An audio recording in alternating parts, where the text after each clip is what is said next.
Competitive exam ની અંદર પૂછાયેલા નફાખોટનો દાખલો. અહીંયા એમ કીધું કે એક વેપારી બે શર્ટ ખરીદે છે, કેટલામાં? તો કે 1050 માં ખરીદે. હવે પ્રથમ શર્ટ ઉપર એને 16% નફાથી અને બીજું શર્ટ છે 12% ખોટથી વેપારી શું કરે છે? વેચી દે છે. હવે વેચનારના એન્ડ એટલે લાસ્ટમાં એને નથી થતો નફો કે નથી થતું નુકસાન, તો પ્રથમ શર્ટની કિંમત શોધવાની છે.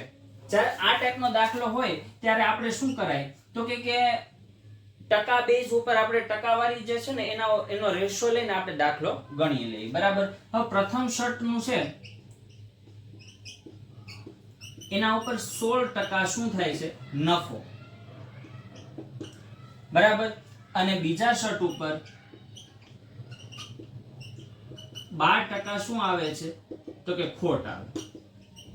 હવે આપણે આમ જનરલી જોઈએ ને તો નફો ક્યારે થાય? તો કે કોસ્ટ પ્રાઇસ છે ને એ કેવી હોય? ઓછી હોય ત્યારે. બરાબર.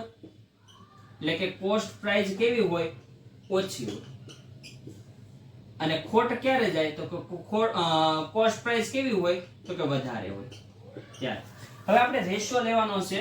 કોનો? તો કે કોસ્ટ પ્રાઇસ નો. બરાબર. રેશિયો તો આપણે લખીએ પેલા સૌથી પહેલા આપણે શું આવે? તો કે ખોટ છેદમાં નફો. બરાબર. ખોટ કેટલી જાય? તો કે 12% અને નફો કેટલો થાય? તો કે 16%. બરાબર. હવે એનો છેદ ઉડાડો તો 4 તેરી 12 અને ચોકે ચોકે 16, તો એનો શું આવે રેશિયો? તો કે 3/4 આ એનો રેશિયો આવે. હવે રેશિયા ઉપરથી આપણે કઈ છે? તો કે કોસ્ટ પ્રાઇસ ના રેશિયા ઉપરથી આપણે આ દાખલો સોલ્વ કરીશું. તો ધ્યાન આપજો. હવે જો આપણે મૂળ કુલ કિંમત કેટલી છે? તો કે 1050 રૂપિયા. 1050 રૂપિયા આ બંને શર્ટના છે. કયા શર્ટના છે? બંને શર્ટના. બરાબર. એમાં કોસ્ટ પ્રાઇસ કુલ કેટલી કોસ્ટ પ્રાઇસ થાય? તો કે બંને શર્ટની એકની 3 ને એકની 4 એટલે કુલ મળીને કેટલી થાય? 7.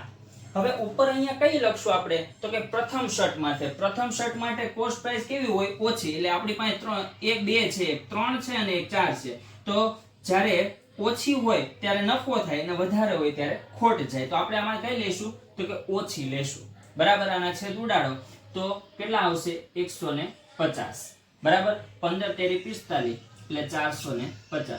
તો પ્રથમ શર્ટની કિંમત કેટલી છે? તો કે 450 રૂપિયા.